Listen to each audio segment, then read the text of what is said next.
मैना का विलाप, शिव के साथ कन्या का विवाह न करने की हट, देवताओं तथा श्री विष्णु का उन्हें समझाना तथा उनका सुंदर रूप धारण करने पर ही शिव को कन्या देने का विचार प्रकट करना। ब्रह्मा जी कहते हैं, नारद, जब हिमाचल प्रिय सती मैना को चेत हुआ तब वे अत्यंत क्षुब्ध होकर विलाप एवं तिरस्कार करने लगी। पहले तो उन्होंने अपने पुत्रों की निंदा की, इसके बाद वे और अपनी पुत्री को दुर्वचन सुनाने लगी। मैना बोली, मुने, पहले तो तुमने यह कहा था कि शिवा शिव का वरण करेगी, पीछे मेरे पति हिमवान का कर्तव्य बताकर उन्हें आराधना पूजा में लगाया, परंतु इसका यथार्थ फल यह क्या देखा गया? विपरीत एवं अनर्थकारी दुर्बुद्धि देवर्षि, तुमने मुझ अधम नारी को सब तरह से ठग लिया। फिर मेरी बेटी ने ऐसा तप किया जो ऋषि मुनियों के लिए भी दुष्कर है। उसकी उस तपस्या का यह फल मिला जो देखने वालों को भी दुख में डालता है। हाय, मैं क्या करूं, कहां जाऊं? कौन मेरे दुख को दूर करेगा? मेरा कुल आदि नष्ट हो गया, मेरा जीवन भी नष्ट हो गया। कहां गए विद्य ऋषि? पाऊं तो मैं उनकी दाढ़ी मूछ नोच लूं। वशिष्ठ की वह तपस्विनी पत्नी बड़ी धूर्ता है, वह स्वयं इस विवाह के लिए अगुआ बनकर आई थी। ना जाने किन किन के अपराध से इस समय मेरा सब कुछ लूट गया है। ऐसा कहकर मैना अपनी पुत्री शिवा की ओर देखकर उसे कटु वचन सुनाने लगी। अरे दुष्ट लड़की, तूने यह कौन सा कर्म किया जो मेरे लिए दुखदायक सिद्ध हुआ? तुझ दुष्टा ने स्वयं ही सोना देकर कांच खरीदा है, चंदन छोड़कर अपने अंगों में कीचड़ का ढेर पोत लिया। हाय हाय, हंस को उड़ाकर तूने पिंजड़े में कौवा पाल लिया, गंगा जल को दूर फेंककर कुएं का पानी पिया, प्रकाश पाने की इच्छा से सूर्य को छोड़कर यत्नपूर्वक जुगनू को पकड़ा, चावल छोड़कर भूसी खा ली, घी फेंककर मोम के तेल का आदरपूर्वक भोग लगाया, सिंह का आश्रय छोड़कर सियार का सेवन किया, ब्रह्म विद्या छोड़कर कुसित गाथा का श्रवण किया। बेटी, तूने घर में रखी हुई यश की मंगलमय विभूति को दूर हटाकर चिता की अमंगलमयी राख अपने पल्ले में बांध ली, क्योंकि समस्त श्रेष्ठ देवता और विष्णु आदि परमेश्वर को छोड़कर अपनी कुबुद्धि के कारण शिव को पाने के लिए ऐसा तप किया। तुझको तेरी बुद्धि को, तेरे रूप को और तेरे चरित्र को बारंबार धिक्कार है। तुझे तपस्या का उपदेश देने वाले नारद को तथा तेरी सहायता करने वाली दोनों सखियों को भी धिक्कार है। बेटी, हम दोनों माता पिता को भी धिक्कार है जिन्होंने तुझे जन्म दिया है। नारद, तुम्हारी बुद्धि को भी धिक्कार है, सुबुद्धि देने वाले उन सप्तर्षियों को भी धिक्कार है, तुम्हारे कुल को भी धिक्कार है, तुम्हारी क्रिया दक्षता को भी धिक्कार है, तथा तुमने जो कुछ किया है उन सबको धिक्कार है। तुमने तो मेरा घर ही जला दिया, यह तो मेरा मरण ही है। ये पर्वतों के राजा आज मेरे निकट न आए, सप्तर्षि लोग स्वयं मुझे अपना मुंह न दिखाएं। इन सब ने मिलकर क्या साधा, मेरे कुल का नाश करा दिया। हाय, मैं बांझ क्यों नहीं हो गई, मेरा गर्भ क्यों नहीं गल गया, मैं अथवा मेरी पुत्री ही क्यों नहीं मर गई, अथवा राक्षस आदि ने भी आकाश में ले जाकर इसे क्यों नहीं खा डाला। पार्वती, आज मैं तेरा सिर काट डालूंगी, परंतु ये शरीर के टुकड़े को लेकर क्या करूंगी। हाय, तुझे छोड़कर कहाँ चली जाऊं, मेरा तो जीवन ही नष्ट हो गया है। ब्रह्मा जी कहते हैं, नारद, यह कहकर मैना मूर्छित होकर पृथ्वी पर गिर पड़ी। शोक रोष आदि से व्याकुल होने के कारण वे पति के समीप नहीं गई। देवर्षि, उस समय समस्त देवता उनके निकट गए, सबसे पहले मैं पहुंचा। मुनि श्रेष्ठ, मुझे देखकर तुम स्वयं मैना से बोले। नारद जी ने कहा, पतिव्रते, तुम्हें पता नहीं है, वास्तव में भगवान शिव का रूप बड़ा सुंदर है। उन्होंने लीला से ऐसा रूप धारण कर लिया है, उनका रूप यथार्थ नहीं है, इसलिए तुम क्रोध छोड़कर स्वस्थ हो जाओ, हठ छोड़कर विवाह का कार्य करो और अपनी शिवा का हाथ शिव के हाथों में दे दो। तुम्हारा यह वचन सुनकर मैना तुमसे बोली, उठो, यहाँ से दूर चले जाओ, तुम दुष्टों और अधर्मों के शिरोमणि हो। मैना के ऐसा कहने पर मेरे साथ इंद्र आदि सभी देवता एवं दिक्पाल क्रमशः आकर यूं बोले, पितरों की कन्या मैंने, तुम हमारे वचनों को प्रसन्नता पूर्वक सुनो। ये शिव निश्चय ही सबसे उत्कृष्ट देवता हैं और सबको उत्तम सुख देने वाले हैं। आपकी पुत्री की अत्यंत दुस्सह तपस्या को देखकर इन भक्त वत्सल प्रभु ने कृपा पूर्वक उन्हें दर्शन देकर यह श्रेष्ठ वर दिया था। यह सुनकर मैना ने देवताओं से बारंबार अत्यंत विलाप करके कहा, शिव का रूप बड़ा भयंकर है, मैं उन्हें अपनी पुत्री नहीं दूंगी। आप सब देवता प्रपंच करके क्यों मेरी इस कन्या का उत्कृष्ट रूप को व्यर्थ करने के लिए उद्यत हैं। मुनीश्वर, उनके ऐसा कहने पर वशिष्ठ आदि सप्तर्षियों ने वहां जाकर यह बात कही, पितरों की कन्या तथा गिरिराज की रानी मैंने, हम लोग तुम्हारा कार्य सिद्ध करने के लिए आए हैं। जो कार्य सर्वथा उचित और उपयोगी है, उसे तुम्हारे हट के कारण हम विपरीत कैसे मान लें। भगवान शंकर का दर्शन सबसे बड़ा लाभ है, वे स्वयं तुम्हारे घर पधारे हैं। उनके ऐसा कहने पर भी ज्ञान दुर्बला मैना ने उनकी बात मिथ्या कर दी और रुष्ट होकर उनसे कहा, मैं शस्त्र आदि से अपनी बेटी के टुकड़े टुकड़े कर डालूंगी, परंतु उस शंकर के हाथ में नहीं दूंगी। तुम सब लोग दूर हट जाओ, किसी को मेरे पास नहीं आना चाहिए। ऐसा कह अत्यंत बेहाल होकर विलाप करके मैना चुप हो गई। मुने, वहां उनके इस बर्ताव से हाहाकार मच गया। तब हिमालय अत्यंत व्याकुल हो वहां आए और मैना को समझाने के लिए प्रेम पूर्वक तत्व दर्शाते हुए बोले, प्रिय मैंने, मेरी बात सुनो, तुम इतनी व्याकुल क्यों हो गई? देखो तो कौन कौन से महात्मा तुम्हारे घर पधारे हैं, तुम इनकी निंदा क्यों करती हो? भगवान शंकर को तो तुम भी जानती हो, किंतु नाना नाम रूप वाले शंभु के विकट रूप को देखकर घबरा गई हो। मैं शंकर जी को भली भांति जानता हूँ, वे ही सबके प्रतिपालक हैं, पूजनीयों के भी पूजनीय हैं तथा अनुग्रह एवं विग्रह करने वाले हैं। निष्पाप प्राण प्रिय, हट न करो, मानसिक दुख छोड़ो। सुब्रते, शीघ्र उठो और सब कार्य करो। पहली बार विकट रूपधारी शंभु ने मेरे द्वार पर आकर जो नाना प्रकार की लीलाएं की थी, मैं आज उनका तुम्हें स्मरण दिला रहा हूँ। उनके उस परम महात्म्य को देखकर और समझकर उस समय मैंने और तुमने उन्हें कन्या देना स्वीकार किया था। प्रिय, अपनी इस बात को प्रमाण मानकर सार्थक करो।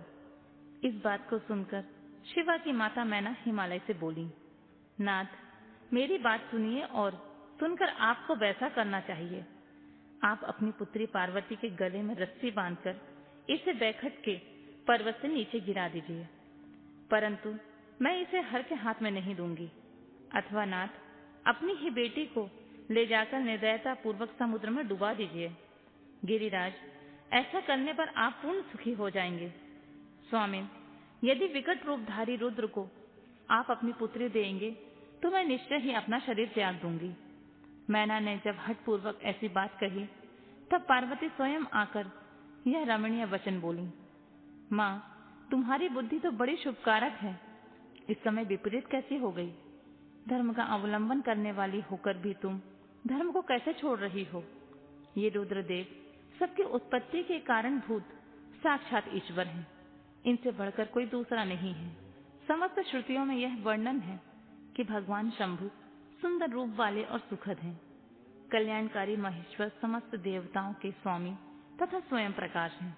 इनके नाम और रूप अनेक हैं।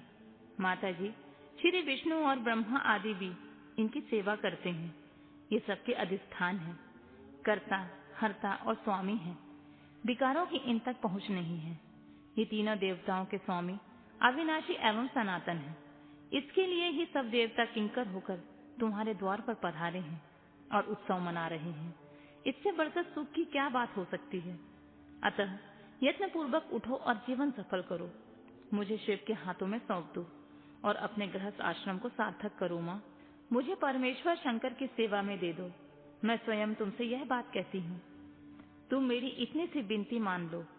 यदि तुम इनके हाथों में मुझे नहीं दोगी तो मैं किसी दूसरे वर का वरण नहीं करूंगी, क्योंकि जो सिंह का भाग है उसे दूसरों को ठगने वाला सियार कैसे पा सकता है। माँ, मैंने मन, वाणी और क्रिया द्वारा स्वयं हर का वरण किया है, हर का ही वरण किया है। अब तुम्हारी जैसी इच्छा है वैसा करो। ब्रह्मा जी कहते हैं, नारद, पार्वती की यह बात सुनकर शैलेश्वर प्रिया मैना बहुत ही उत्तेजित हो गई और पार्वती को डांटती हुई दुर्वचन कहकर रोने लगी और विलाप करने लगी। तदनंतर स्वयं मैंने तथा सनकादि सिद्धों ने भी मैना को बहुत समझाया, परंतु वे किसी की बात न मानकर सबको डांटती रही। इसी बीच में उनके सुदृढ़ एवं महान हट की बात सुनकर शिव प्रिय भगवान विष्णु भी तुरंत वहां आ पहुंचे और इस प्रकार बोले, देवी, तुम पितरों की मानसी पुत्री एवं बहुत ही प्यारी हो, साथ ही गिरिराज हिमालय की गुणवती पत्नी हो। इस प्रकार तुम्हारा संबंध साक्षात ब्रह्मा के उत्तम कुल से है। संसार में तुम्हारे सहायक भी ऐसे ही हैं। तुम धन्य हो। मैं तुमसे क्या कहूँ? तुम तो धर्म की आधारभूता हो, फिर धर्म का त्याग कैसे करती हो? तुम ही अच्छी तरह सोचो और सही। संपूर्ण देवता, ऋषि, ब्रह्मा जी और मैं, सब लोग विपरीत बात क्यों कहेंगे? तुम शिव को नहीं जानती? वे निर्गुण भी हैं, सगुण भी हैं, कुरूप भी हैं और सुरूप भी हैं। सत्य, सैव्य तथा सत्पुरुषों के आश्रय हैं।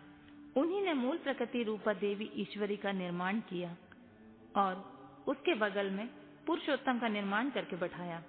उन्हीं दोनों से सगुण रूप में मेरी तथा ब्रह्मा की उत्पत्ति हुई। फिर लोगों के हित करने के लिए वे स्वयं रुद्र रूप में प्रकट हुए। तदनंतर वेद, देवता तथा स्थावर जंगम रूप में जो कुछ दिखाई देता है, वह सारा जगत भी भगवान शंकर से ही उत्पन्न हुआ है। उनके रूप का ठीक ठीक वर्णन अब तक कौन कर सका है, अथवा कौन उनके रूप को जानता है? मैंने और ब्रह्मा जी ने भी जिनका अंत नहीं पाया, उनका पार दूसरा कौन पा सकता है? ब्रह्मा से लेकर कीट पर्यंत जो कुछ जगत में दिखाई देता है, वह सब शिव का ही रूप है। ऐसा जानो, इस विषय में अन्यथा कोई विचार नहीं करना चाहिए। वे अपनी लीला से ऐसे रूप में अवतीर्ण हुए हैं और शिवा के तप के प्रभाव से तुम्हारे द्वार पर आए हैं। अतः हिमाचल की पत्नी, तुम दुख छोड़ो और शिव का भजन करो। इसमें तुम्हें महान आनंद प्राप्त होगा और तुम्हारा सारा क्लेश मिट जाएगा। ब्रह्मा जी कहते हैं, नारद, श्री विष्णु के द्वारा इस प्रकार समझाए जाने पर मैना का मन कुछ कोमल हुआ, परंतु शिव को कन्या न देने की हट उन्होंने तब भी नहीं छोड़ा। शिव की माया से मोहित होने के कारण ही उन्होंने ऐसा दुराग्रह किया था। उस समय मैना के शिव के महत्व को स्वीकार कर लिया। कुछ ज्ञान हो जाने पर उन्होंने श्री हरि से कहा, यदि भगवान शिव सुंदर शरीर धारण कर लें, तब मैं अपनी पुत्री उन्हें दे सकती हूँ, अन्यथा कोटि उपाय करने पर भी नहीं दूंगी।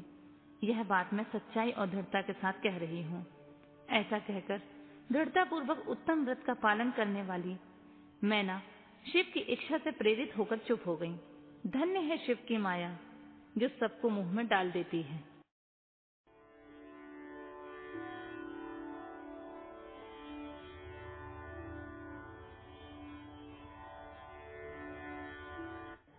भगवान शिव का अपने परम दिव्य रूप को प्रकट करना, मैना की प्रसन्नता और क्षमा प्रार्थना तथा पूर्वासनीय स्त्रियों का शिव के रूप में दर्शन करके जन्म और जीवन को सफल मानना। ब्रह्मा जी कहते हैं, नारद, इसी समय भगवान विष्णु से प्रेरित हो तुम शीघ्र ही भगवान शंकर को अनुकूल बनाने के लिए उनके निकट गए। वहां जाकर देवताओं का कार्य सिद्ध करने की इच्छा से नाना प्रकार के स्त्रोतों द्वारा तुमने रुद्रदेव को संतुष्ट किया। तुम्हारी बात सुनकर शंभु ने प्रसन्नता पूर्वक अद्भुत उत्तम एवं दिव्य रूप धारण कर लिया। ऐसा करके उन्होंने अपने दयालु स्वभाव का परिचय दिया। मुनि, भगवान शंभु का वह स्वरूप कामदेव से भी अधिक सुंदर तथा लावण्य का परम आश्रय था। उनका दर्शन करके तुम बड़े प्रसन्न हुए और उस स्थान पर गए जहाँ सबके साथ मैना विद्यमान थी। वहां पहुंचकर तुमने कहा, विशाल नेत्रों वाली मैंने, भगवान शिव के उस सर्वोत्तम रूप का दर्शन करो। यह रूप प्रकट करके करुणामय शिव ने तुम पर बड़ी कृपा की है। तुम्हारी यह बात सुनकर शैलराज की पत्नी मैना आश्चर्यचकित हो गई।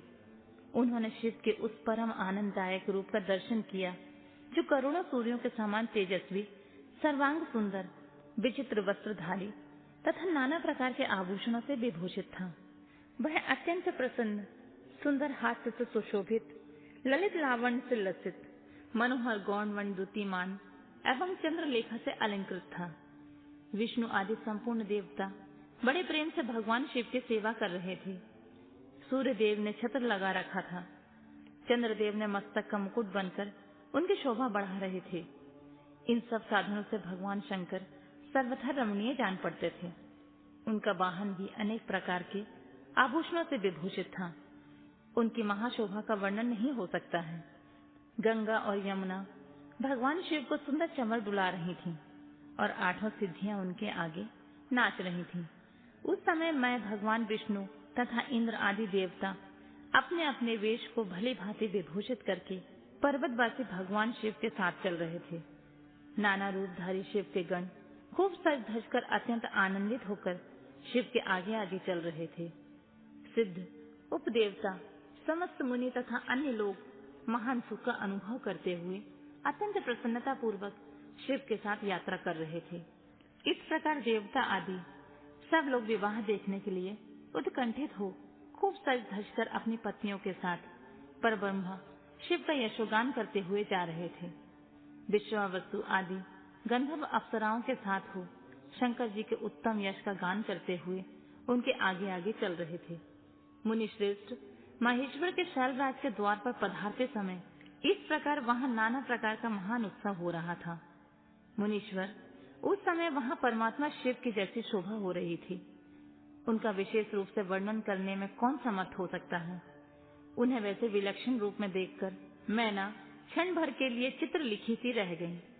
फिर बड़ी प्रसन्नता के साथ बोली, महेश्वर, मेरी पुत्री धन्य है जिसने बड़ा भारी तप किया और तप के प्रभाव से आप मेरे घर पधारे। पहले जो मैंने शिव की निंदा की है उसे मेरी शिवा के स्वामी शिव आप क्षमा करें और इस समय पूर्णतः प्रसन्न हो जाएं। ब्रह्मा जी कहते हैं, नारद इस प्रकार बात करके चंद्रमौली शिव की स्तुति करती हुई शैल प्रिया मैना ने उन्हें हाथ जोड़कर प्रणाम किया। फिर लज्जित हो गईं। इतने में ही बहुत सी पूर्वास्नीय स्त्रियां भगवान शिव के दर्शन की लालसा से अनेक प्रकार के काम छोड़कर वहां आ पहुंची। जो जैसी थी वैसे ही अस्त व्यस्त रूप में दौड़कर आईं। भगवान शंकर का यह मनोहर रूप देखकर वे सब मोहित हो गईं।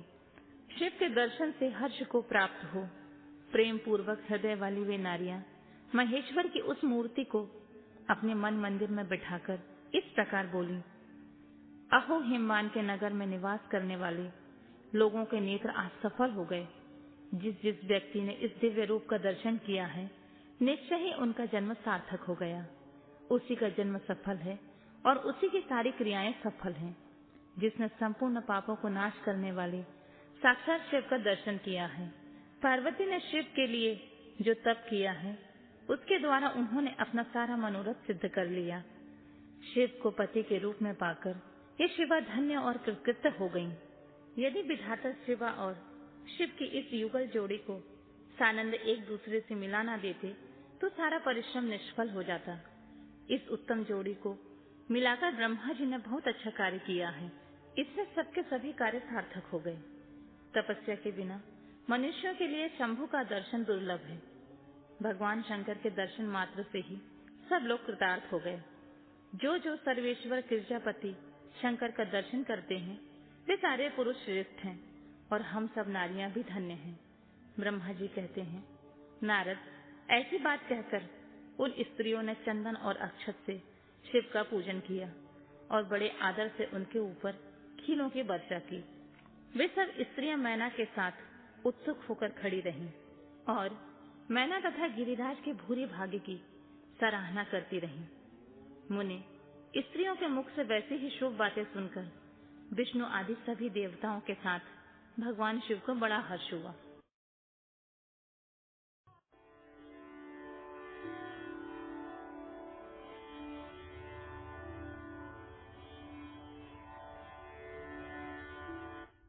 मैना द्वारा द्वार पर भगवान शिव का परिछन, उनके रूप को देखकर संतोष का अनुभव, अन्य अन्य युवतियों द्वारा वर की प्रशंसा, पार्वती का अंबिका पूजन के लिए बाहर निकलना तथा देवताओं और भगवान शिव का उनके रूप को देखकर प्रसन्न होना। ब्रह्मा जी कहते हैं, नारद तदनंतर भगवान शिव प्रसन्नचित हो अपने गणों समस्त देवताओं तथा अन्य लोगों के साथ कौतूहल पूर्वक गिरिराज हिमवान के धाम गए। हिमाचल की श्रेष्ठ पत्नी मैना भी इन स्त्रियों के साथ घर के भीतर गईं और शंभु की आरती उतारने के लिए हाथ में दीपकों से सजी हुई थाली लेकर सभी ऋषि पत्नियों तथा अन्य स्त्रियों के साथ आदरपूर्वक द्वार पर आईं। वहां आकर मैना ने संपूर्ण देवताओं से सेवित गिरिजापति महेश्वर शंकर को, जो द्वार पर उपस्थित थे, बड़े प्यार से देखा। उनकी अंग कांति मनोहर चंपा के समान थी। उनके एक मुख और 3 नेत्र थे। प्रसन्न मुखारविंद पर मंद मुस्कान छटा छा रही थी। वे रत्न और सुवर्ण आदि से विभूषित थे। गले में मालती की माला पहने हुए थे। सुंदर रत्नमय मुकुट धारण करने से उनका मुखमंडल उज्जवल प्रभा से उद्दासित हो रहा था। कंठ में हार आदि सुंदर आभरण शोभा दे रहे थे। सुंदर कड़े और बाजूबंद उनकी भुजाओं को विभूषित कर रहे थे। अग्नि के समान निर्मल एवं अनुपम, अत्यंत सूक्ष्म, मनोहर, विचित्र एवं बहुमूल्य युगल वस्त्र से उनकी शोभा हो रही थी। चंदन, अगर, कस्तूरी तथा मनोहर कुमकुम के अंगराग से उनके अंग विभूषित थे। उन्होंने हाथ में रत्नमय दर्पण ले रखा था और उनके दोनों नेत्र काजल से सुशोभित थे। उन्होंने अपनी प्रभा से सबको आच्छादित कर लिया था। वे अत्यंत मनोहर जान पड़ते थे। अत्यंत तरुण, परम सुंदर और आभरण भूषित अंगों से सुशोभित थे। कामनियों को अत्यंत कमनीय प्रतीत होते थे। उनमें व्यग्रता का अभाव था। उनका मुखारविंद कोटि चंद्रमाओं से भी अधिक आनंददायक था। उनके श्री अंगों की छवि कोटि कामदेवों से भी अधिक मनोहारिणी थी। वे अपने सभी अंगों से परम सुंदर थे। ऐसे सुंदर रूप वाले उत्कृष्ट देवता भगवान शिव को जमाता के रूप में अपने सामने खड़ा देख मैना की सारी शोक चिंता दूर हो गई। वे परमानंद सिंधु में निमग्न हो गई और अपने भाग्य की, गिरिजा की, गिरिराज हिमवान की और अपने समस्त कुल की भूरी भूरी प्रशंसा करने लगी। उन्होंने अपने आप को कृतार्थ माना और बारंबार हर्ष का अनुभव करने लगी। सती मैना का मुख प्रसन्नता से खिल उठा था। वे अपने दामाद की शोभा का सानंद अवलोकन करती हुई उनकी आरती उतारने लगी। गिरिजा की कही हुई बात को बारंबार याद करके मैना को बड़ा विस्मय हो रहा था।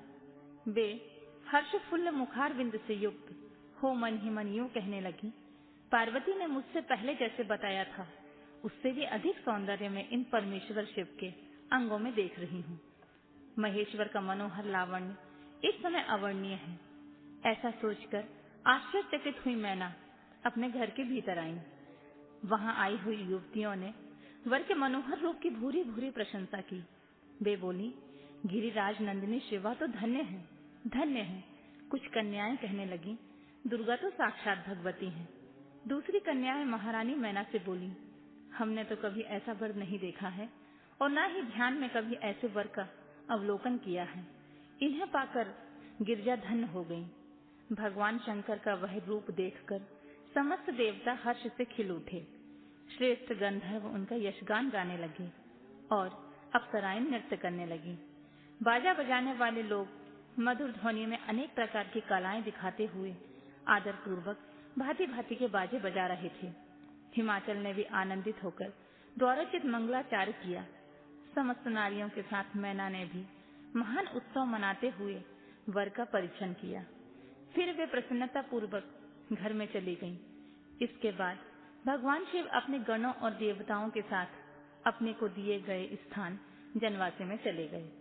इस बीच में गिरिराज के अंतःपुर की स्त्रियां दुर्गा को साथ ले कुल देवी की पूजा के लिए बाहर निकली। वहां देवताओं ने, जिनकी पलकें कभी नहीं गिरती थीं, प्रसन्नता पूर्वक पार्वती को देखा। उनकी अंग कांति नील अंजन के समान थी। वे अपने मनोहर अंगों से विभूषित थी। उनका कटाक्ष केवल भगवान त्रिलोचन पर ही आदर पूर्वक पड़ता था। किसी दूसरे पुरुष की ओर नेत्र नहीं जाते थे। उनका प्रसन्न मुख मंद मुस्कान से सुशोभित था। वे कटाक्षपूर्ण दृष्टि से देखती थी और बड़ी मनोहारिणी जान पड़ती थी। उनके केशों की चोटी बड़ी ही सुंदर थी। कपोलों पर बनी हुई मनोहर पत्रभंगी उनकी शोभा बढ़ाती थी। ललाट में कस्तूरी की बैंडी के साथ ही सिंदूर की बिंदी शोभा दे रही थी। वक्ष स्थल पर श्रेष्ठ रत्नों के सारभूत हार से दिव्य दीप्ति छिटक रही थी। रत्न के बने हुए केयूर, वलय और कंकन से उनकी भुजाएं अलंकृत थीं। उत्तम रत्नमय कुंडलों से उनके मनोहर कपोल जगमगा रहे थे। उनकी दंत पंक्ति मणियों तथा रत्नों के प्रभा को छीन लेती थीं और मुख की शोभा बढ़ाती थीं। मधु से पूरित अधर और ओठ बिंब फल के समान लाल थे। दोनों पैरों में रत्नों के आभा से युक्त महावर शोभा देता था। उन्होंने अपने एक हाथ में रत्नचकित दर्पण ले रखा था और दूसरा हाथ क्रीड़ा कमल से सुशोभित था। उनके अंगों में चंदन, अगर, कस्तूरी और कुमकुम का अंगराग लगा हुआ था। पैरों में पायजेब बज रहे थे और वे अपने लाल लाल तलुओं के कारण बड़ी शोभा पा रही थीं। समस्त देवता आदि ने जगत की आदि कारण भूता जगत जननी पार्वती को देखकर भक्ति भाव से मस्तक झुकाया। मैना सहित उन्हें प्रणाम किया। त्रिलोचन शिव ने भी बड़ी प्रसन्नता के साथ कनखियों से उन्हें देखा और उनमें सती की आकृति देखकर अपनी विरह वेदना को त्याग दिया। शिवा पर आंखें गड़ाकर भगवान शिव उस समय सब कुछ भूल गए। उनके सारे अंगों में रोमांच हो आया। वे हर्ष का अनुभव करते हुए गौरी को देखने लगे। गौरी उनकी आंखों में समा गई थी। इधर कालीपुरी से बाहर जाकर अंबिका देवी की पूजा करने के पश्चात ब्राह्मण पत्नियों के साथ पुनः अपने पिता के रमणीय भवन लौट आईं। भगवान शंकर भी मुझ ब्रह्मा, विष्णु और देवताओं के साथ हिमाचल के बताए हुए अपने नियत स्थान पर प्रसन्नता पूर्वक गए। वहां गिरिराज के द्वारा नाना प्रकार की सुंदर समृद्धि से सम्मानित हुए वे सब लोग सुखपूर्वक ठहर गए और भगवान शिव की सेवा करने लगे।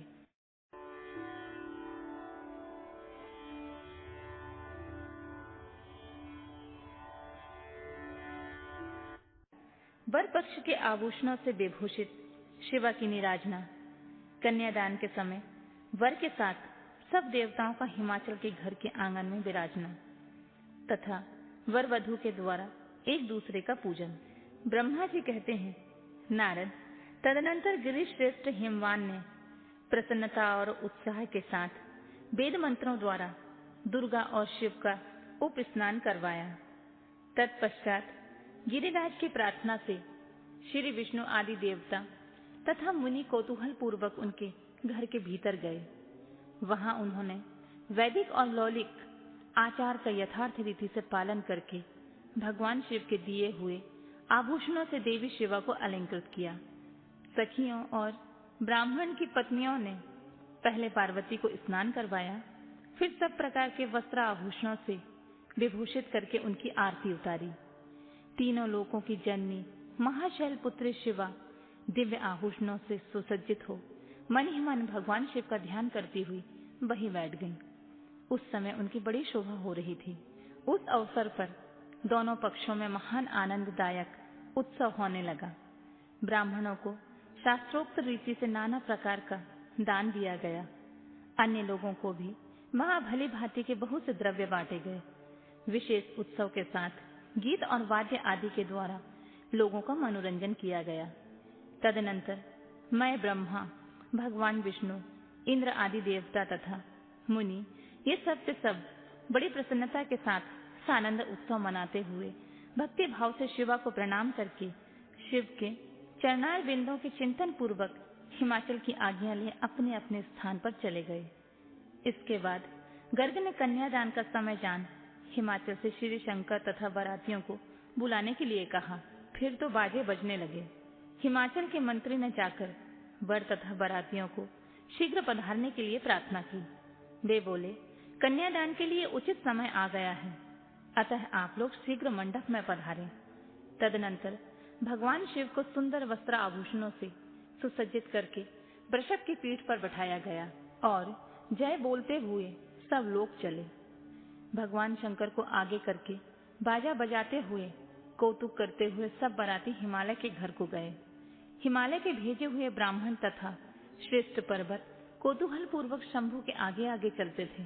भगवान के मस्तक पर बहुत बड़ा छत्र तना हुआ था। सब ओर से उन्हें चमक डुलाया जाता था तथा वे महेश्वर चंदोबे के नीचे होकर चलते थे। मैं, विष्णु, इंद्र और लोकपाल आगे रहकर उत्तम शोभा से सुशोभित हो रहे थे। उस महान उत्सव में शंख, भैरी, पटह, आनक और गोमुख आदि बाजे बारंबार बज रहे थे।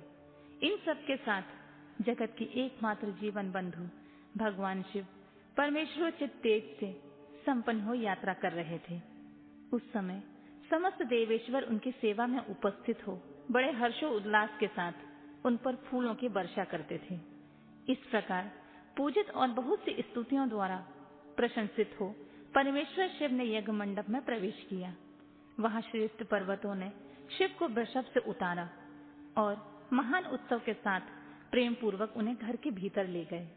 हिमालय ने भी घर में आए हुए देवताओं सहित महेश्वर को विधि पूर्वक भक्ति भाव से प्रणाम करके उनकी आरती उतारी। फिर महान उत्सव पूर्वक अपने भाग्य की सराहना करते हुए उन्होंने अन्य समस्त देवताओं और मुनियों को प्रणाम करके उन सबका समादर किया।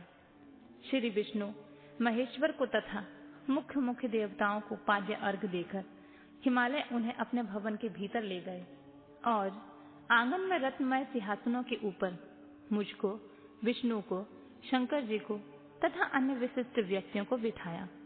उस समय मैना ने अपनी सखियों, ब्राह्मण पत्नियों तथा अन्य पुरंदरियों के साथ आकर सानंद आरती उतारी।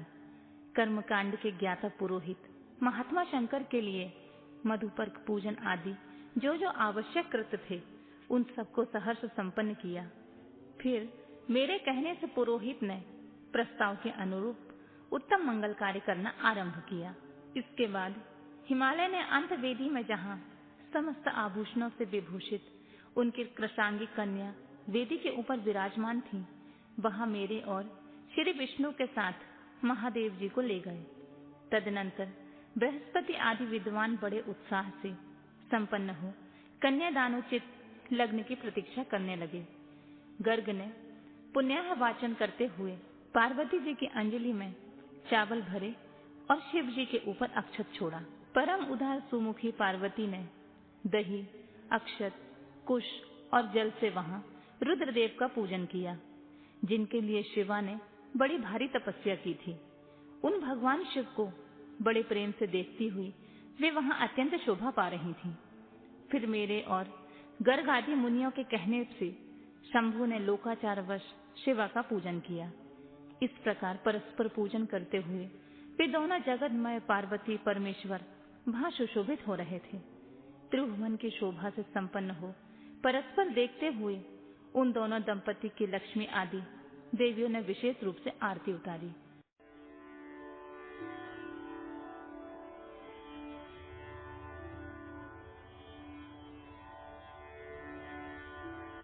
शिव पार्वती के विवाह का आरंभ।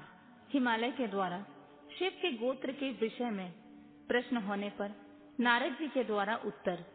हिमालय का कन्यादान करके शिव को दहेज देना तथा शिवा का अभिषेक। ब्रह्मा जी कहते हैं, नारद, इसी समय वहां गर्गाचार्य से प्रेरित हो मैना सहित हिमवान ने कन्यादान का कार्य आरंभ किया। उस समय वस्त्र आभूषण से विभूषित महाभागा मैना सोने का कलश लिए पति हिमवान के दाहिने भाग में बैठी। तत्पश्चात पुरोहित सहित हर्ष से भरे हुए शैलराज ने पाद्य आदि के द्वारा वर का पूजन करके वस्त्र, चंदन और आभूषणों के द्वारा उनका वरण किया। इसके बाद हिमाचल ने ब्राह्मणों से कहा, आप लोग तिथि आदि के कीर्तन पूर्वक कन्यादान के संकल्प वाक्य का प्रयोग बोलें। उसके लिए अवसर आ गया है। वे सब दुष्श्रेष्ठ काल के ज्ञाता थे, अतः तथास्तु कहकर वे बड़ी प्रसन्नता के साथ तिथि आदि का कीर्तन करने लगे। तदनंतर सुंदर लीला करने वाले महेश्वर शंभु के द्वारा मन ही मन प्रेरित हो हिमाचल ने प्रसन्नता पूर्वक हंसकर उनसे कहा, शंभु, आप अपने गोत्र का परिचय दें। प्रबल, कुल, नाम, वेद और शाखा का प्रतिपादन करें। अब अधिक समय न बिताएं। हिमाचल की बात सुनकर भगवान शंकर सम्मुख होकर भी विमुख हो गए, असोचनीय होकर भी तत्काल सोचनीय अवस्था में पड़ गए। उस समय श्रेष्ठ देवताओं, मुनियों, गंधर्वों, यक्षों और सिद्धों ने देखा कि भगवान शिव के मुख से कोई उत्तर नहीं निकल रहा है। नारद, यह देख तुम हंसने लगे और महेश्वर का मन ही मन स्मरण करके गिरिराज से यूं बोले। नारद ने कहा, पर्वतराज, तुम मूर्खता के वशीभूत होकर भी कुछ नहीं जानते। महेश्वर से क्या कहना चाहिए और क्या नहीं, इसका तुम्हें पता नहीं है। वास्तव में तुम बड़े बहिर्मूर्ख हो। तुमने इस समय साक्षात हर से उनका गोत्र पूछा है और उसे बताने के लिए उन्हें प्रेरित किया है। तुम्हारी यह बात अत्यंत उपहासजनक है। पर्वतराज, इनके गोत्र, कुल और नाम को तो विष्णु और ब्रह्मा आदि भी नहीं जानते हैं, फिर दूसरे की क्या चर्चा है। शैलराज, जिनके एक दिन में करोड़ों ब्रह्माओं का लय होता है, उन्हीं भगवान शंकर को तुमने आज काली के तपोबल से प्रत्यक्ष देखा है। इनका कोई रूप नहीं है। ये प्रकृति से परे निर्गुण पर ब्रह्मा परमात्मा है। निराकार, निर्विकार, मायाधीश एवं परात्पर है। गोत्र, कुल और नाम से रहित स्वतंत्र परमेश्वर है। साथ ही अपने भक्तों के प्रति बड़े दयालु हैं। भक्तों की इच्छा से ही ये निर्गुण से सगुण हो जाते हैं। निराकार होते हुए भी सुंदर शरीर धारण कर लेते हैं और अनामा होकर भी बहुत से नाम वाले हो जाते हैं। ये गोत्रहीन होकर भी उत्तम गोत्र वाले हैं। कुलहीन होकर भी कुलीन हैं। पार्वती की तपस्या से ही आज तुम्हारे जमाता बन गए हैं। इसमें कोई संशय नहीं है गिरिश्रेष्ठ। इन लीला बिहारी परमेश्वर ने चराचर जगत को मुंह में डाल रखा है। कोई कितना ही बुद्धिमान क्यों न हो, वह भगवान शिव को अच्छी तरह नहीं जानता। ब्रह्मा जी कहते हैं, मुने, ऐसा कहकर शिव की इच्छा से कार्य करने वाले तुझ ज्ञानी देवर्षि ने शैलराज को अपनी वाणी से हर्ष प्रदान करते हुए फिर इस प्रकार उत्तर दिया। नारद बोले, शिवा को जन्म देने वाले तात महाशैल, मेरी बात सुनो और उसे सुनकर अपनी पुत्री शंकर जी के हाथ में दे दो। लीला पूर्वक रूप धारण करने वाले सगुण महेश्वर का गोत्र और कुल केवल नाद ही है। यह बात अच्छी तरह समझ लो। शिव नादमय है और नाद शिवमय है। यह सर्वथा सच्ची बात है। नाद और शिव, इन दोनों में कोई अंतर नहीं है शैलेंद्र। सृष्टि के समय सबसे पहले लीला के लिए सगुण रूप धारण करने वाले शिव से नाद ही प्रकट हुआ था। अतः वह सबसे उत्कृष्ट है। हिमालय, इसलिए मन ही मन सर्वेश्वर शंकर के द्वारा प्रेरित हो मैंने आज अभी वीणा बजाना आरंभ कर दिया था। ब्रह्मा जी कहते हैं, मुने, तुम्हारी यह बात सुनकर गिरिराज हिमालय को संतोष प्राप्त हुआ और उनका मन का सारा विस्मय जाता रहा। तदनंतर श्री विष्णु आदि देवता तथा मुनि सब के सब विस्मय रहित हो नारद को साधुवाद देने लगे। महेश्वर की गंभीरता जानकर सभी विद्वान आश्चर्यचकित हो बड़ी प्रसन्नता के साथ परस्पर बोले, अहो, जिनकी आज्ञा से इस विशाल जगत का प्राकट्य हुआ है, जो परात्पर आत्मबोध स्वरूप स्वतंत्र लीला करने वाले तथा उत्तम भाव से जानने योग्य हैं, उन त्रिलोकनाथ भगवान शंभु का आज हम लोगों ने भली भांति दर्शन किया है। तदनंतर हिमालय ने विधि के द्वारा प्रेरित हो भगवान शिव को अपनी कन्या का दान कर दिया। कन्यादान करते समय वे बोले, परमेश्वर, मैं अपनी यह कन्या आपको देता हूँ, आप इसे पत्नी बनाने के लिए ग्रहण करें। सर्वेश्वर, इस कन्यादान से आप संतुष्ट हों। और मंत्र का उच्चारण करके हिमाचल ने अपनी पुत्री त्रिलोकजनी पार्वती को महान देवता रुद्र के हाथ में दे दिया। इस प्रकार शिवा का हाथ शिव के हाथ में रखकर शैलराज मन ही मन बड़े प्रसन्न हुए। उस समय वे अपने मनोरथ के महासागर को पार कर गए थे। परमेश्वर महादेव ने प्रसन्न होकर वेद मंत्र के उच्चारण पूर्वक गिरजा के कर कमल को शीघ्र ही अपने हाथ में ले लिया। मुने, लोकाचार के पालन की आवश्यकता को दिखाते हुए उन भगवान शंकर ने पृथ्वी का स्पर्श करके काम संबंधी मंत्र का पाठ किया। उस समय वहां सब ओर से महान आनंददायक महोत्सव होने लगा। पृथ्वी पर, अंतरिक्ष में तथा स्वर्ग में भी जय जयकार का शब्द गूंजने लगा। सब लोग अत्यंत हर्ष से भरकर साधुवाद देने और नमस्कार करने लगे। गंधर्वगण प्रेम पूर्वक गाने लगे और अप्सराएं नृत्य करने लगी। हिमाचल के नगर के लोग भी अपने मन ही मन परम आनंद का अनुभव करने लगे। उस समय महान उत्सव के साथ परम मंगल मनाया जाने लगा। मैं, विष्णु, इंद्र, देवगण तथा संपूर्ण मुनि हर्ष से भर गए। हम सबके मुखारविंद प्रसन्नता से खिल उठे। तदनंतर शैलराज हिमाचल ने भी अत्यंत प्रसन्न हो शिव के लिए कन्यादान की यथोचित सांगता प्रदान की। तत्पश्चात उनके बंधुजनों ने भक्ति पूर्वक शिवा का पूजन करके नाना विधि विधान से भगवान शिव को उत्तम द्रव्य समर्पित किए। हिमालय ने दहेज में अनेक प्रकार के द्रव्य, रत्न, पात्र, 1,00,000 सुसज्जित गायें, 1,00,000 सजे सजाए घोड़े, करोड़ हाथी और उतने ही स्वर्ण जटित रथ आदि वस्तुएं दी। इस प्रकार परमात्मा शिव को विधि पूर्वक अपनी पुत्री कल्याणमयी पार्वती का दान करके हिमालय कृतार्थ हो गए। इसके बाद शैलराज ने यजुर्वेद की मध्यांजनी शाखा में वर्णित स्तोत्र के द्वारा दोनों हाथ जोड़कर प्रसन्नता पूर्वक उत्तम वाणी में परमेश्वर शिव की स्तुति की।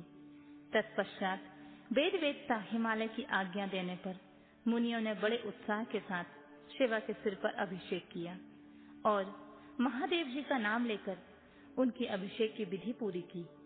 मुनि उस समय बड़ा आनंददायक महोत्सव हो रहा था।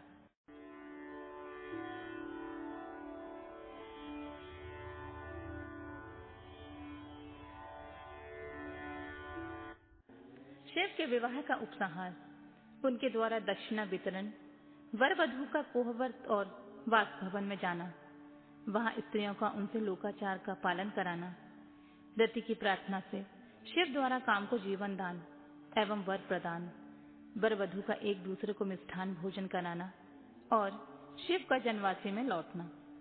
ब्रह्मा जी कहते हैं, नारद, तदनंतर मेरी आज्ञा पाकर महेश्वर ने ब्राह्मणों द्वारा अग्नि की स्थापना करवाई और पार्वती को अपने आगे बैठाकर वहां ऋग्वेद, यजुर्वेद और सामवेद के मंत्रों द्वारा अग्नि में आहुतियां दी। तात उस समय काली के भाई मैनाक ने लावा की अंजलि दी और काली तथा शिव दोनों ने आहुति देकर लोकाचार्य का आश्रय ले प्रसन्नता पूर्वक अग्निदेव की परिक्रमा की। नारद, तदनंतर शिव की आज्ञा से मुनियों सहित मैंने शिवा शिव का विवाह का शेष कार्य प्रसन्नता पूर्वक पूरा किया। फिर उन दोनों दंपति के मस्तक का अभिषेक हुआ। ब्राह्मणों ने उन्हें आदर पूर्वक ध्रुव का दर्शन कराया। तत्पश्चात हृदयालंबन का कार्य हुआ। फिर बड़े उत्साह के साथ स्वस्ति वाचन किया गया। इसके पश्चात ब्राह्मणों की आज्ञा से शिव ने शिवा के सिर में सिंदूर दान किया।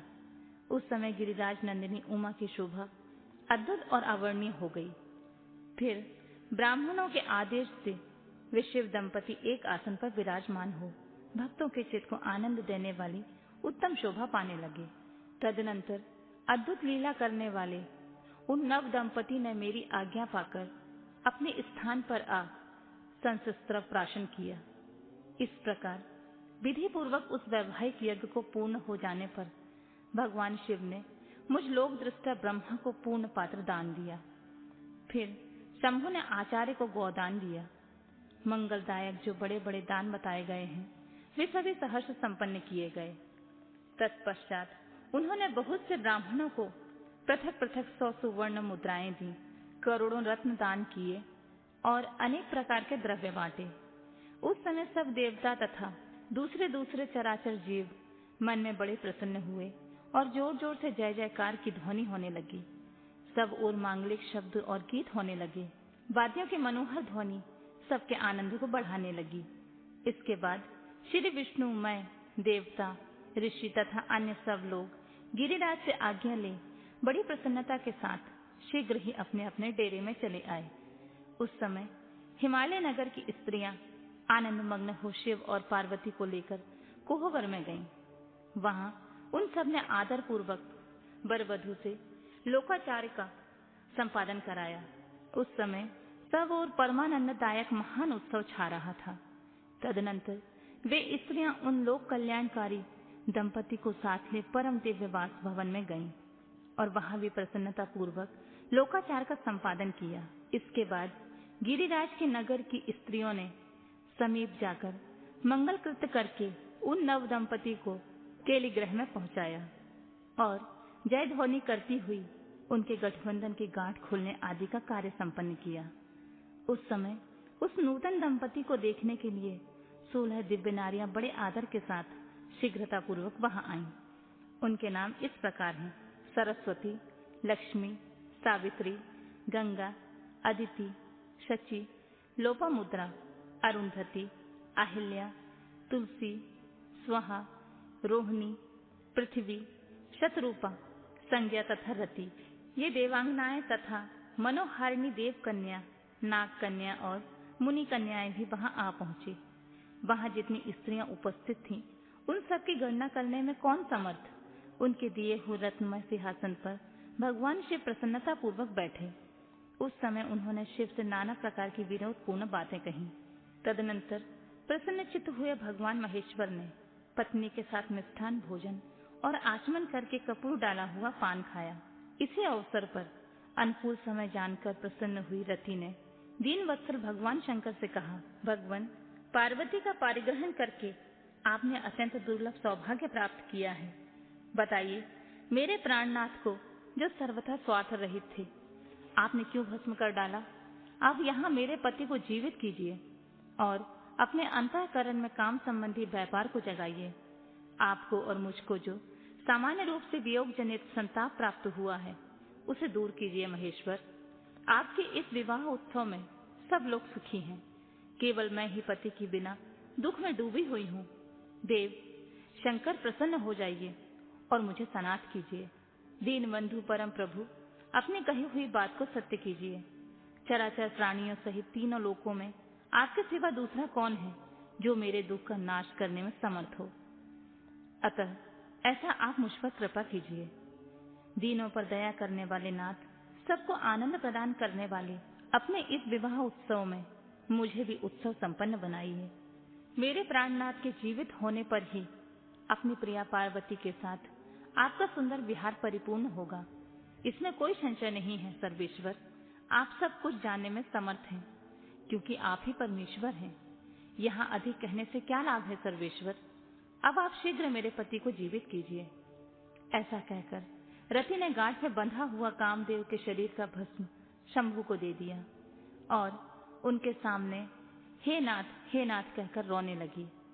रति का रोदन सुनकर सरस्वती आदि सभी देवियां रोने लगी और अत्यंत दीन वाणी में बोली, प्रभु, आपका नाम भक्त वत्सल है। आप दीन बंधु और दया के सागर हैं। अतः काम को जीवन दान दीजिए और रति को उत्साहित कीजिए। आपको नमस्कार है। ब्रह्मा जी कहते हैं, नारद उन सब की यह बात सुनकर महेश्वर प्रसन्न हो गए और उन करुणा सागर प्रभु ने तत्काल ही रति पर कृपा की। भगवान शूलपाणी की अमृतमय दृष्टि पड़ते ही जैसे रूप वेश और चिन्ह से युक्त अद्भुत मूर्तिधारी सुंदर कामदेव उस भस्म से प्रकट हो गया, अपने पति को वैसे ही रूप आकृति, मंद मुस्कान और धनुष बाण से युक्त देख रति ने महेश्वर को प्रणाम किया। वह कृतार्थ हो गई। उसने प्राणनाथ की प्राप्ति कराने वाले भगवान शिव को अपने जीवित पति के साथ हाथ जोड़कर बारंबार स्तवन किया। पत्नी सहित काम की हुई स्तुति को सुनकर दया हृदय भगवान शंकर अत्यंत प्रसन्न हुए और इस प्रकार बोले। शंकर ने कहा, मनोभव, पत्नी सहित तुमने जो स्तुति की है उससे मैं बहुत प्रसन्न हूँ।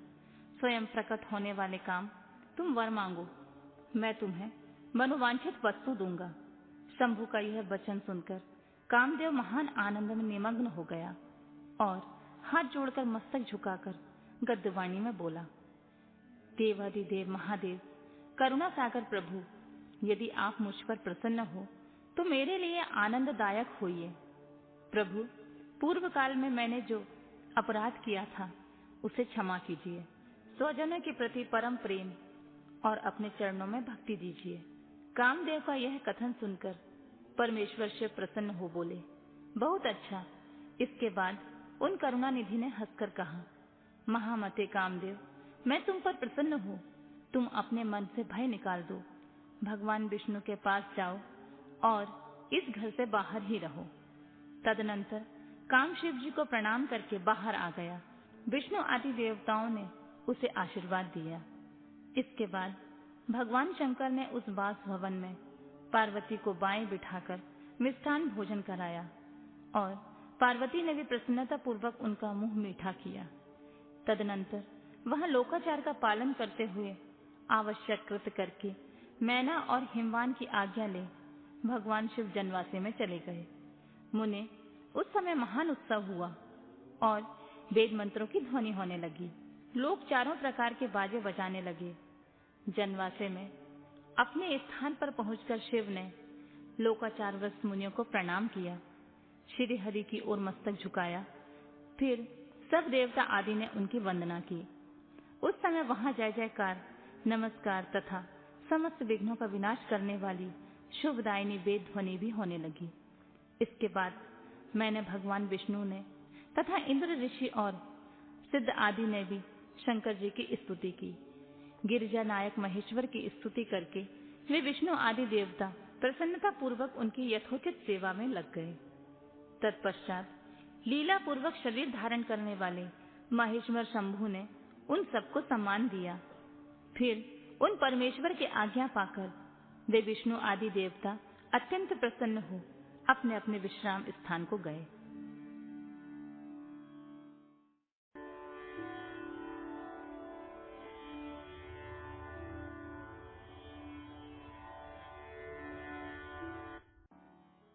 अगला अध्याय। रात को परम सुंदर सजे हुए वासगृह में शयन करके प्रातःकाल भगवान शिव का जनवासे में आगमन।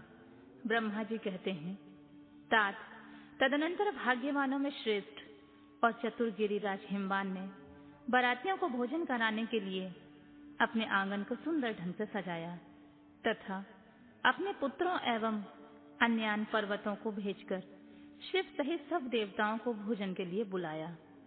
जब सब लोग आ गए तब उनको बड़े आदर के साथ उत्तमोत्तम भोज्य पदार्थों का भोजन कराया। भोजन के पश्चात हाथ मुंह धोकर कुल्ला करके विष्णु आदि सभी देवता विश्राम के लिए प्रसन्नता पूर्वक अपने अपने डेरे में गए। मैना की आज्ञा से साध्वी स्त्रियों ने भगवान शिव से भक्ति पूर्वक प्रार्थना करके उन्हें महान उत्सव से परिपूर्ण सुंदर वास भवन में ठहराया। मैना के दिए हुए मनोहर रत्न सिंहासन पर बैठकर आनंदित हुए शंभु ने उस वास मंदिर का निरीक्षण किया। वह भवन प्रज्वलित हुए सैकड़ों रत्नमय प्रदीपों के कारण अद्भुत प्रभा से उद्दासित हो रहा था।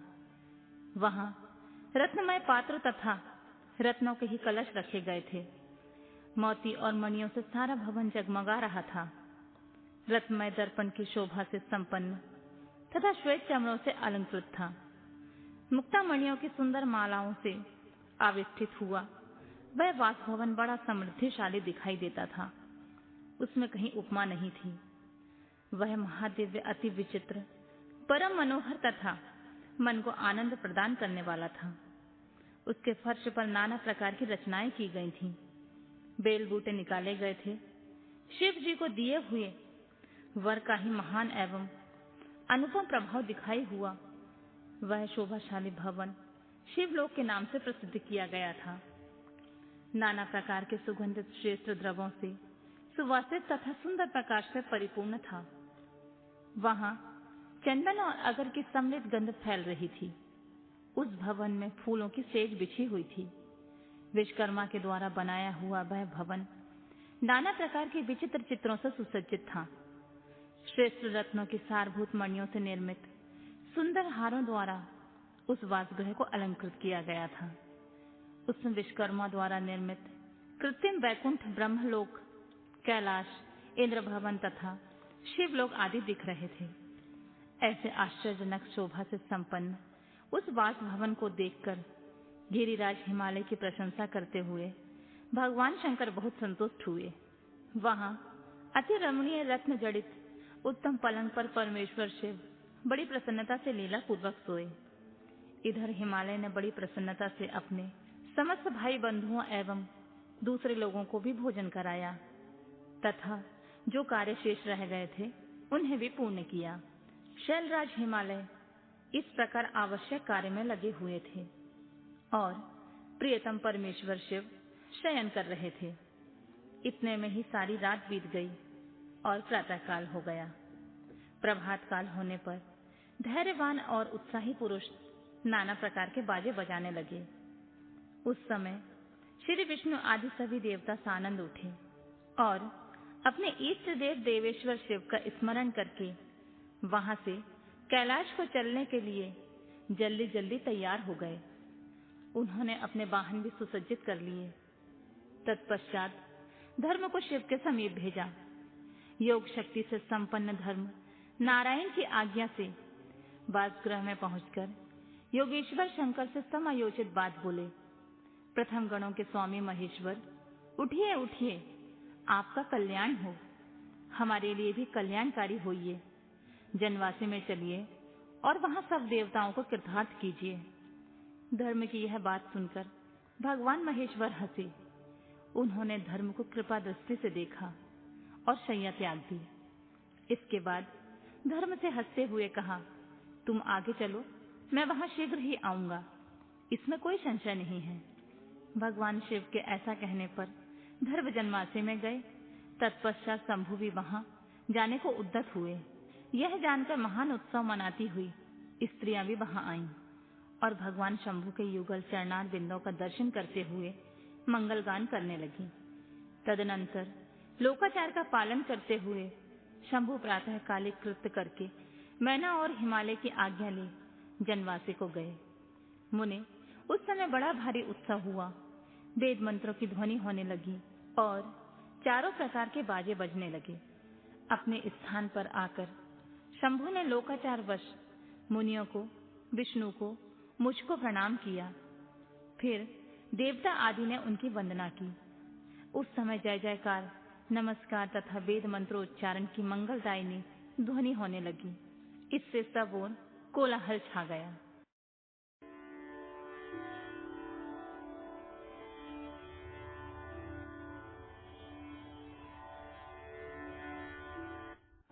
चतुर्थी कर्म बारात का कई दिनों तक ठहरना।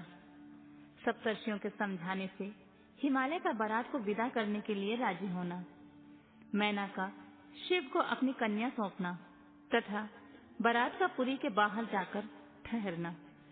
ब्रह्मा जी कहते हैं, तदनंतर विष्णु आदि देवता तथा ऋषि कैलाश लौटने का विचार करने लगे।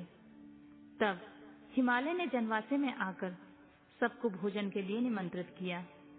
तत्पश्चात देवेश्वर शिव को आमंत्रित करके हिमाचल अपने घर को गए और नाना प्रकार के विधान से भोजन उत्सव की तैयारी करने लगे।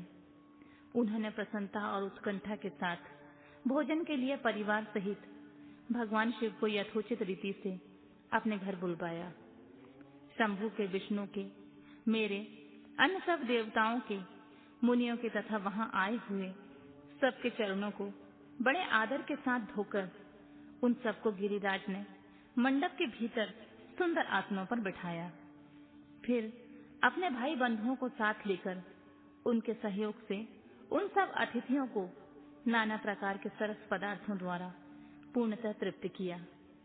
मेरे, विष्णु के तथा शंभु के साथ सब लोगों ने अच्छी तरह भोजन किया।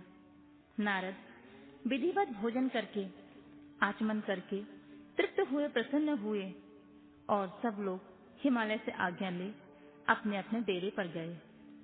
मुने, इस प्रकार तीसरे दिन भी गिरिराज ने विधिवत दान, मान और आदर आदि के द्वारा उन सबका सत्कार किया। चौथा दिन आने पर शुद्धता पूर्वक सविधि चतुर्थी कर्म हुआ, जिसके बिना विवाह यज्ञ अधूरा ही रह जाता है। उस समय नाना प्रकार का उत्सव हुआ। साधुवाद और जय जयकार की ध्वनि हुई। बहुत से सुंदर सुंदर दान दिए गए। भांति भांति के सुंदर गानों नृत्य हुए। पांचवें दिन सब देवताओं ने बड़े हर्ष और अत्यंत प्रेम के साथ शैलराज को सूचित किया कि अब हम लोग यहाँ से जाना चाहते हैं, आप आज्ञा प्रदान करें। उनकी यह बात सुनकर गिरिराज हिमवान हाथ जोड़कर बोले, देवगण, आप लोग कुछ और दिन ठहरें और मुझ पर कृपा करें।